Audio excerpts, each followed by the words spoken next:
Folks, welcome back once again to another episode of the Friday Flows.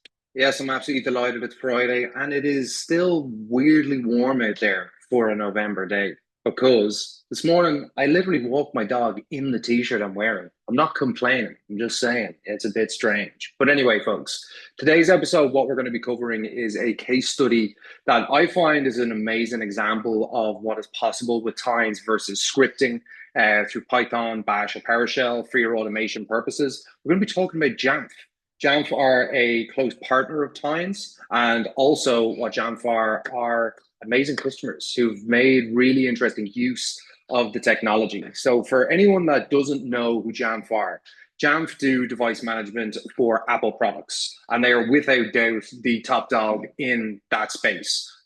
Most people I talk to that are looking at Tines, chances are they have Jamf in their stack in some way, shape, or form. So an amazing product and a really cool team. But Jamf's IT and security team came to Tines to look at us for automation of IT and security workflows. Now, just to dig into kind of the challenge they had prior to bringing Tines on board.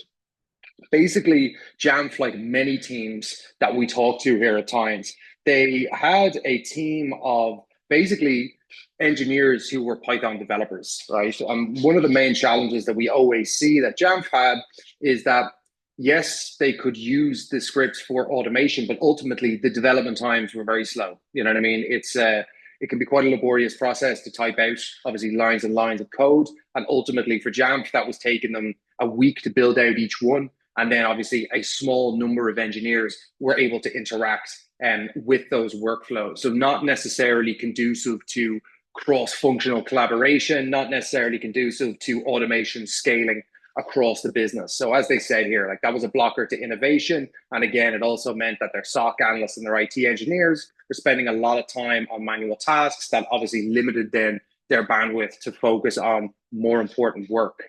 So why Tines? Why did they get to a point where they're like, okay, well, we want to potentially look at a platform like this? Well, just by chance, some of the team, Andrew Katz and Dino, saw us at an event, and ultimately, when they saw the demo at the booth, what they were really able to see very, very quickly is this was a platform that you could build much faster in, and the UI being a simple drag and drop UI. You have a visual process map of what you're building. So it's just simply easier to use than Python. And ultimately, the speed in which you can build was just a complete game changer.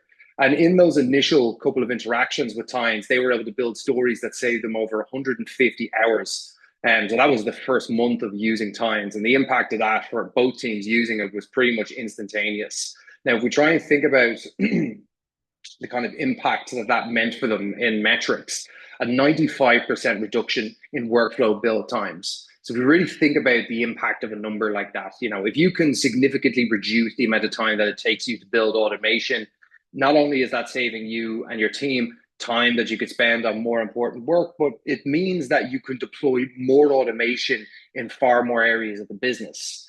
Four times the amount of people in the team being able to automate. That was also saving them, as I said, 150 hours, and that time saving was generated off the back of 40,000 events running through Tines per day, right? So pretty incredible metrics there. And just to kind of look at some additional things that happened off the back outside of just build time improvements and time savings was a reduced barrier to entry. So I think this is one of the biggest things about Tines is that the fact that you can automate without the requirement around code, it means that people can pick up automation very, very quickly. And obviously, the more people automating, the more automation can be deployed, the more value you're going to get. The second thing is obstacles to innovation.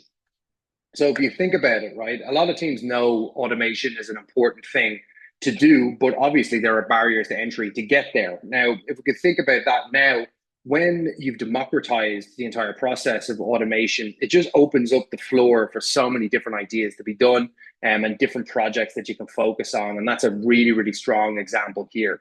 The other thing is an enhanced culture of automation. So Jamf were already an automation orientated team and company, but by using Tines and being able to get that ability into the hands of more people, it obviously increased that culture and cross-functional collaboration. Again, more teams being able to automate, breaking down the silos that you traditionally see. And as you said, a nice quote here from Andrew, I feel really comfortable building in Tides. It's very rare that I encounter something that I can't build completely within the platform, so it really is the art of what's possible.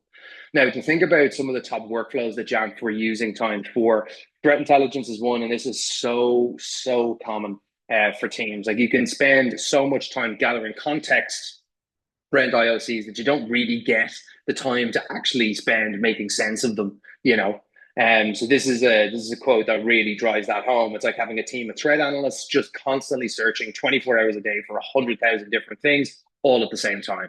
So for a threat intelligence team, that is a really impactful use case, and Jamf use that to the nth degree.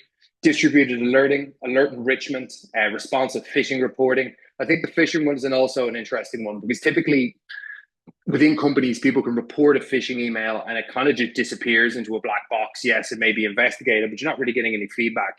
What they were able to do here with Jamf, they were able to use Times and basically have a workflow integrated with their email security platform to inform the end user whether the email that reported was actually, a clean email, whether it was spam or whether it was an actual phishing threat. And then using a Slack message within 5 minutes of reporting it to give that kind of feedback. So again, really interesting, powerful workflow.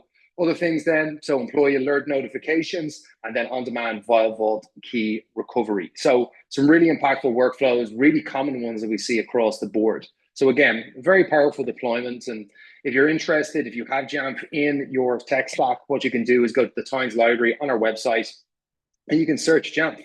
And what you'll see is all the sample workflows. So let's say search for Jamf assets using Times pages. We can click in here, take a look at the workflow itself, see what it looks like, and we can click import to bring that into the tenants. And I'll make sure there's a link to the community edition below.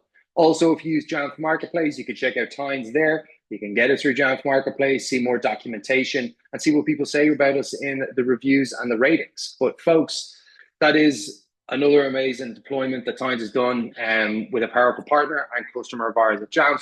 If you found that interesting, please like and repost to your network, and obviously check out the community edition and play around with the Jamf workflows that I will link below in the comments. Thanks for watching. See you in the next one. Cheers.